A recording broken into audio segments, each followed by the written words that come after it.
Hello दोस्तों, नमस्कार। आपका स्वागत है हमारे यूट्यूब चैनल किंग स्टडी पर।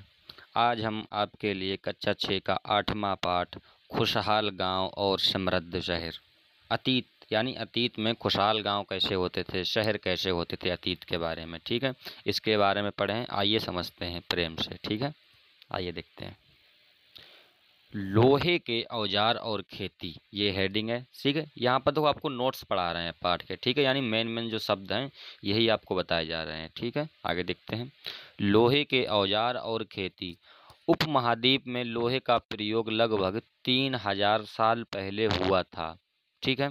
यानी कि उपमहाद्वीप पर जो है, यानी उपमहाद्वीप समझ रहे हो, भारत में, ठीक है, या कह लो एशिया में, ठीक है।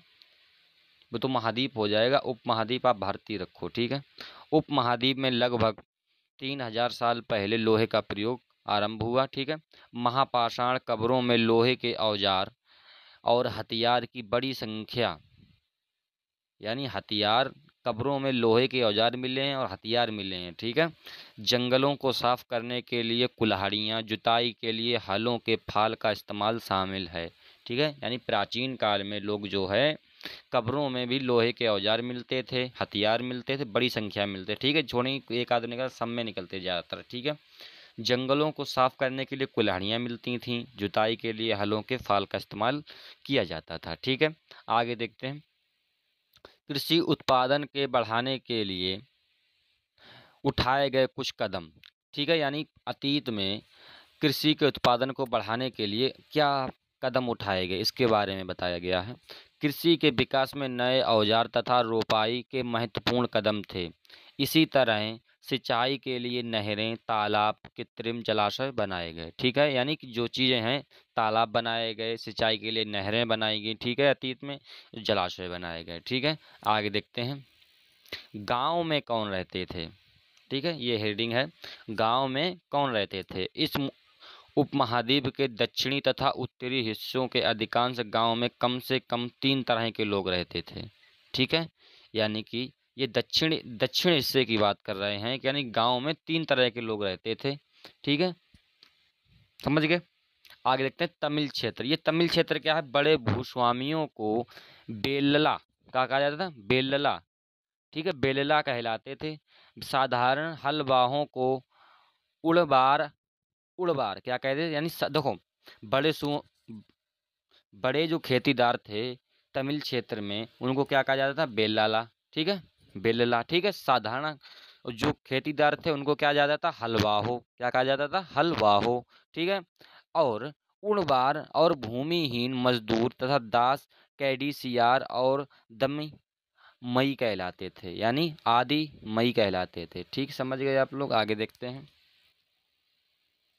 देश के उत्तरी हिस्से में, ठीक है, देश के उत्तरी हिस्से में, यानी कि यदि इधर उत्तर प्रदेश हो गया, इधर की तरफ बता रहे हैं, बिहार की तरफ की साइड, ठीक है।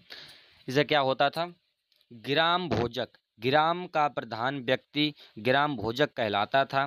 यह गांव का प्रधान होता था और अक्सर एक ही परिवार के लोग इस पद पर कई पीढ़ियां तक काम करते थे, ठीक है। यानी कि जो है, एक गांव में एक प्रधान होता था और यह परंपरा जो थी जन्म पर आधारित थी, ठीक, यानी कि प्रधान का बेटा ही प्रधान बनेगा, ठीक है, इस पर, ठीक है। यह एक आनुवांशिक पद था और यह गांव का एक बड़ा भूस्वामी होता था, ठीक है। यानी कि जो गांव का जो सबसे बड़ा, जिसके पास भू यानी जमीन होगी, वह ही प्रधान होता था, ठीक है। और अपनी जमी पर दास मजदूर से काम लेता था, यानी कि अपनी जमीन से मजदूरों से काम लेता था और दासों से काम लेता था।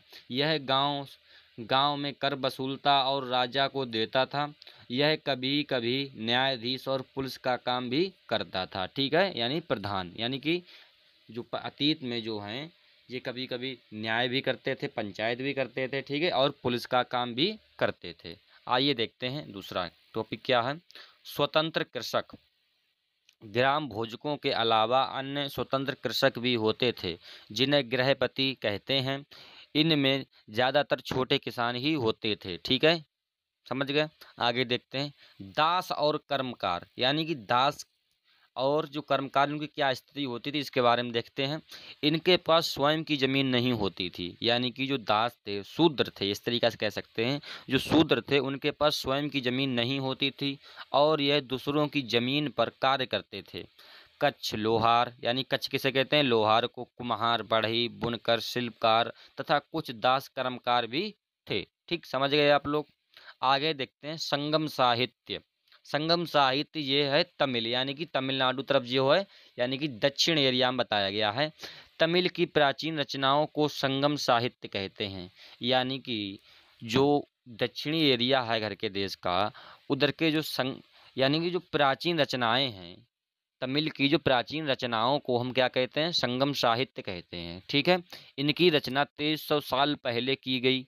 ठीक है, संगम साहित्य इसलिए कहा जाता है क्योंकि मदियुरे के कवियों के सम्मेलन में इनका संकलन किया गया है। ठीक है, यानी मदियुरे के कवियों में सम्मेलन में इनका सम्मेलन किया गया है। अब देखते हैं मेन चीज, अतीत में सिक्के कैसे होते थे। ठीक है, यानी सिक्के कैसे बनते थे। हेडिंग है आहत सिक्के। सबसे पुराने आहत सिक्के होते थे जो करीब 500 साल चले। कितने साल चले, 500 साल चले। पहले सिक्का जो है आहत, आहत समझ रहे हो आप लोग, आहत मतलब पीटे हुए, यानी खाली जो पीटे हुए जो सिक्के होते थे, यानी कि चोट पहुंचाकर बनाए गए सिक्के। ठीक है, उन्हें कहते हैं आहत सिक्के। ठीक है, ये 500 साल चले। ये किसके होते थे, चांदी तथा तांबे के सिक्कों पर विभिन्न आकृतियों को आहत करके बनाए जाने कारण इन्हें आहत किया, आहत सिक्का कहा जाता था। ठीक, समझ गए आप लोग। ना समझ में आए एक बार फिर से देख लें। ठीक है, आगे देखते हैं नगर। नगर क्या चीज है। नगर अनेक गतिविधियों के केंद्र अक्सर कई कारणों से महत्वपूर्ण हो जाते हैं।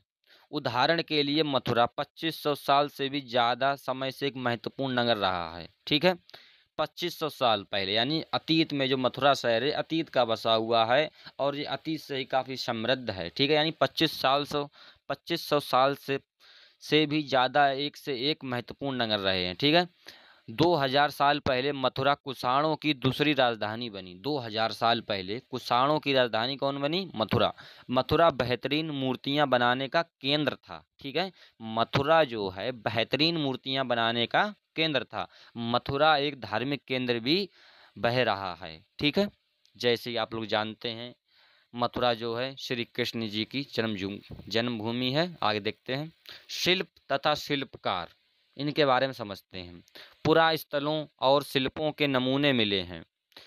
इनमें मिट्टी के बहुत ही पतले और सुंदर बर्तन मिले हैं, यानी शिल्प तो शिल्पकार उन्हें कहते हैं जो मिट्टी के बर्तन बनाते थे। ठीक है, इनमें मिट्टी के बहुत से पतले और सुंदर बर्तन मिले, यानी पतले पतले मिट्टी के बर्तन मिले हैं। ठीक है, जिन्हें उत्तरी काले चमकीले पात्र कहा जाता है क्योंकि वे ज्यादातर उपमहाद्वीप के ऊपरी भाग में मिले हैं। ऊपरी भाग समझ रहे हो आप लोग, यानी कि उत्तरी भाग में। ठीक है, अनेक शिल्पकार तथा व्यापारी अपने अपने संघ बनाने लगे जिन्हें श्रेणी कहते हैं। ठीक है, अनेक शिल्पकार तथा व्यापारी अपने अपने संघ बनाने लगे। ठीक है, जैसे कि शिल्पकार हो गए, व्यापारी व्यापारी हो गया, तो जिन्हें श्रेणी कहते थे। ठीक है, काम प्रशिक्षण देना, कच्चा माल उत्पादन करना, मेल का वितरण करना। ठीक है, यानी कि जो श्रेणियां बना ली कि कौन कौन काम करेगा, कौन कच्चा माल बनाएगा, कौन पक्का माल बनाएगा, हर प्रकार की इन लोगों ने श्रेणी बना ली थी। समझ गए आप लोग।